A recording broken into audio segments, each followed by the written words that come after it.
봉준호 감독이 2013년 연출한 영화 설국열차가 넷플릭스의 오리지널 시리즈로 리메이크 됐습니다. 원래 원작을 리메이크한다는 건 불리한 판에서 시작하는 지는 게임입니다. 원작의 팬들의 기대를 업고 가기 때문에 상업적으로는 유리할지 모르지만 원작이 리메이크 될 만큼 괜찮다는 건 그만큼 비교 대상의 허들이 높다는 의미이기도 합니다.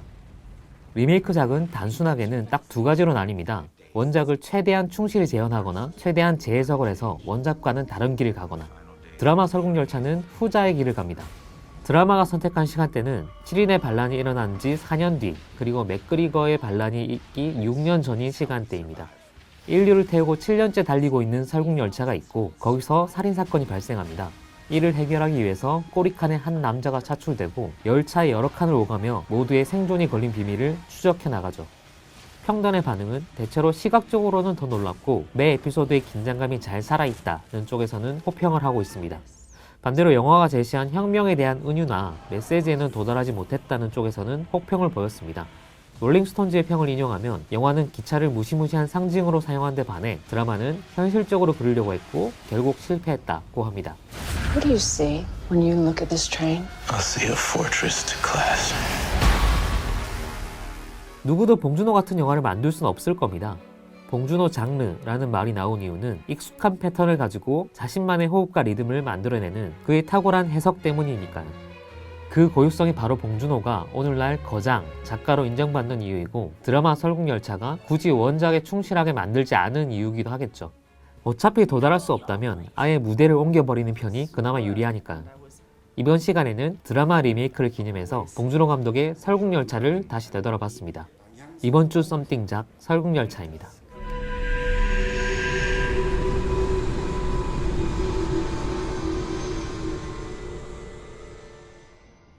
되돌아본다는 거, 그러니까 다시 본다는 건 완전히 새롭게 다가간다는 의미이기도 합니다. 2013년 설국열차가 개봉할 당시 국내 평단의 반응은 썩 좋지만은 않았던 걸로 기억합니다. 한국이란 지정학적 공간을 떠나 무국적의 기차 액션의 보편성을 강조한 봉준호의 범작이라는 거였죠. 여러 가지 이유가 있지만 바로 전작이 2009년 마더였던 탓도 있을 겁니다. 봉준호의 최고작이 무엇인지 묻는다면 아마도 각양각색의 대답이 나올 겁니다. 덜 다듬어지고 거칠지만 날것에 살아있는 가능성을 우선하는 관객이라면 폴란더스의 개를 꼽을 것이고, 서스펜스의 조율과 시대적 함의를 중요시하는 관객이라면 살인의 추억이 첫 줄을 차지할 겁니다. 장르의 전복과 충격의 방점을 찍는다면 괴물을 사랑할 것이고, 통제되지 않는 불균질한 이미지에 매료된 이라면 마더의 춤 사이에 전율을 느낄지도 모르겠습니다. 필모그래피가 그렇게 많은 편이 아니지만 봉준호의 장르적인 상상력은 그야말로 파격적이라고 할 만큼 다채롭습니다. 드라마, 스릴러, 범죄 형사물, 실화, 괴수물, 디스토피아까지 각양각색입니다. 그 와중에 이 모든 외형적인 요소들, 그러니까 스타일을 관통하는 형식과 리듬, 메시지가 있다는 게 실로 대단한 지점입니다. 말하자면 봉준호는 뭘 해도 봉준호 영화를 찍습니다. 그래서 지금 시점에 다시 본다는 게 의미가 남다를 것 같습니다. 기생충이 계급사회의 은유를 수직으로 디자인한 영화였다면 설국열차는 열차 칸칸이 계급의 알레고리를 수평으로 설계한 영화입니다. 어쩌면 설국열차는 봉준호의 영화 중에 가장 냉정하고 차가운 이성적인 영화인 것처럼 보이기도 합니다. 뜨거운 계급 투쟁을 그리고 있는 것 같지만 실은 인간의 조건, 본질, 그리고 자연과 생태에 대해서 이야기하고 있기 때문이죠. 엔딩에서 제시하는 혁명의 결말은 그래서 희망적이면서도 서늘하게까지 느껴집니다. 우선 간단히 스토리를 살펴보면 이렇습니다.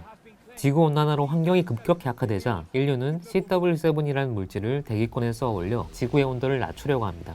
하지만 과학에 작용한 CW7의 효과로 인해서 지구는 제2의 빙하기에 접어들게 됩니다. 그리고 모든 생물이 얼어붙은 죽음의 세계 위를 달리는 단 한 대의 열차가 있습니다. 윌포드에 의해서 설계된 열차는 1년에 한 바퀴씩 지구를 돌면서 무한의 원을 그리고 있습니다. 그것이 벌써 17년째. 빈민굴 같은 꼬리칸부터 열차의 실물을 맡고 있는 중간칸, 그리고 선택받은 사람들의 앞칸까지 열차는 철저한 계급사회입니다. This time we take the engine. Then what? We kill him. 꼬리칸의 커티스는 오랜 세월 혁명을 준비해 왔습니다. 그리고 마침내 준비가 끝나자 앞칸을 탈환하기 위해서 폭동을 일으킵니다. 폭동을 일으킨 그의 최종 목표는 엔진칸을 빼앗는 겁니다. 설국열차의 영속을 꾀하는 윌포드로부터 자유를 되찾는 거죠. 이것을 위해서 커티스는 열차의 문을 열 수 있는 보안 설계자 남궁민수와 그의 딸 요나 부녀를 깨우고 한 칸 한 칸 전진해 나갑니다. Are you Namgun Minsu? nem이 아니고 남궁민수님이. 요컨대 설국열차는 꼬리칸에서 시작된 혁명이 엔진칸까지 도달하는 시스템의 전복에 관한 얘기입니다. 하지만 열차에 숨겨진 진실이 드러나면서 상황은 반전됩니다. 꼬리칸의 성자, 정신적 지주로 불리는 길리엄이 윌퍼드와 한편이었기 때문이죠. 길리엄은 열차의 인구를 유지하는 시스템의 일부가 되는 것에 동참하고 있습니다. 열차는 폐쇄된 세계지만 인류의 증가는 이 생태계의 밸런스를 무너뜨릴 수 있고 혁명과 학살이라는 방식을 통해서 인구를 억제하고 있었던 거죠. 하지만 원래 에카테리나 브릿지에서 실패하기로 예정되어 있던 커티스의 혁명은 남궁민수가 가지고 있던 성냥불 하나 때문에 성공해버립니다. 어둠 속에서 학살을 하려고 했는데 횃불이 등장하면서 의도치 않게 커티스는 앞으로 전진하게 되는 거죠. 지구 생태계의 축소판인 열차도 그렇지만 혁명이 성공하는 계기도 아주 작은 불씨였던 게 인류의 역사와 닮았습니다. 윌포드의 대사처럼 에카테리나 터널에서 횃불로 반격할지는 아무도 몰랐던 거죠.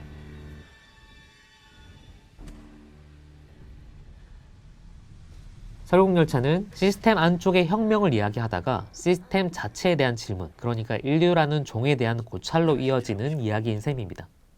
구조로 보자면 반지하 밑에 진짜 지하가 하나 더 숨겨져 있다는 기생충과도 유사하죠. 문을 돌파해 나가는 이야기였는데 알고 보면 열차 외벽을 깨부수는 이야기로 확장되니까요. 바로 이러한 오인과 오해의 드라마가 봉준호 영화의 핵심 중에 하나입니다. 봉준호는 장르마저 관객에게 오해시키는 겁니다. 설국열차는 기본적으로 SF 디스토피아 장르죠. 그런데 그게 약간 비틀려 있습니다. 같은 듯 다르죠. 이 장르의 미묘한 비틀림, 엇박자가 봉준호 영화의 백미라고 할 수 있습니다. 미시 단위에서는 개별 장면에서의 특이한 호흡을 주거나 웃음을 살짝 지연시키는 등의 의미에서 흔히 삑사리의 이야기라고 하는데 그게 내러티브 형식 전반에도 적용되고 있는 겁니다. 가령 설국열차에서 커티스는 혁명에 실패합니다. 혁명의 타도 대상 자체가 오해였기 때문이죠. 커티스는 자신의 후계자가 되라는 윌포드의 제안에 흔들립니다. I want you to take my station. It's what you always wanted. 요컨대 영화 속 인물들은 끊임없이 상황을 오해하고 현실을 오인하며 결국에는 목적지에 도달하는데 실패합니다. 하지만 봉준호 영화에서는 이것이 실패로 받아들여지지 않습니다. 실패한다는 상황이 오히려 영화의 목적지였기 때문입니다. 봉준호는 세상이 바뀌지 않는 것을 드러냄으로써 잔혹한 진실 속에 인물들을 내동댕이 칩니다. 관객은 그 실패를 보면서 이것이 단지 이야기가 아니라 지금 우리가 발붙이고 있는 현실일지도 모른다는 자각을 하는 거죠. 설국열차에서 미래의 불특정한 시공간을 배경으로 할 때도 봉준호는 언제나 지금, 여기에 현실을 말하고 있습니다.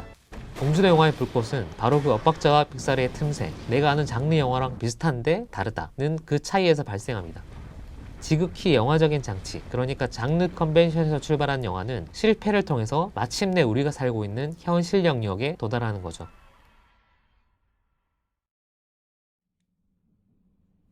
그렇다면 상업영화로서 설국열차의 진짜 목적지는 어디일까요? 설국열차는 디스토피아의 드라마, 공간의 상상력을 잘 표현한 영화입니다. 시스템에 관한 노골적인 우화가 뼈대라면 실제로 관객들이 맛보게 될 살점은 열차라는 공간을 재현한 상상력, 그리고 앞으로 돌진하는 인물들이 빚어내는 각양각색의 드라마들입니다. 열차 안의 수족관, 알록달록한 기이한 교실, 향락에 찌든 상류사의 풍경 등 상상력의 표현이야말로 이 영화의 핵심이자 매력 그 자체인 셈이죠. 이것은 이른바 공간을 어떻게 묘사할 것인가가 곧 메시지가 되는 SF 영화의 전형적인 표현 방식 중의 하나입니다. 그래서 지금부터 봉준호 감독의 표현대로 지극히 영화적인 공간인 설국열차의 설계도를 칸마다 한번 그려보겠습니다. 우선 꼬리칸은 무임승차의 칸입니다. 빙하기의 지구에서 살아남고자 필사적으로 기차에 몸을 실은 사람들을 기다리고 있는 건 가혹한 생존 경쟁과 차별의 벽입니다. 앞칸에서 베풀어주는 단백질 블럭을 먹으면서 씻기는커녕 햇빛조차 제대로 보기 힘든 사람들은 이미 죽어있는 고기 덩어리나 다름없습니다. 그러나 절망 속에서도 한 줌의 빛을 발견해내는 것이 사람이죠. 꼬리칸의 혁명가 커티스와 기차의 관리자 메이슨의 대립은 로버트 알드리치 감독의 북극의 제왕을 연상시킵니다. 1933년 대공황을 배경으로 한 북극의 제왕은 기차에 몰래 타는 불황아들과 그들을 막는 기차 승무원 간의 대결을 그리고 있습니다. 기본적으로 힘과 힘이 부딪히는 액션과 기차라는 한정되고 좁은 공간을 활용한 박진감 넘치는 장면이 압권인 영화입니다. 샤크 역을 맡은 어네스트 보그나인의 흉악한 미소, 그 사이의 징그러운 이빨이 메이슨 역을 맡은 틸다 스윈튼의 뻐드렁이와 겹쳐 보이는 것은 단순한 착시가 아닌 거죠.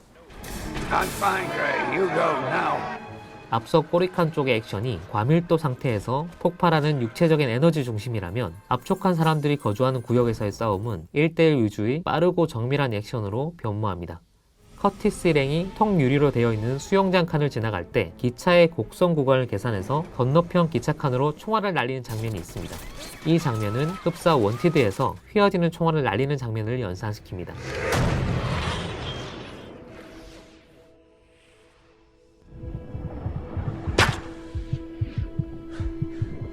차가운 세계로부터 승객을 보호해주는 든든한 기차 외벽이 손상되는 것마저 개의치 않는 격렬한 증오와 집요한 추적, 그 사이를 가로지르는 총알 한 발.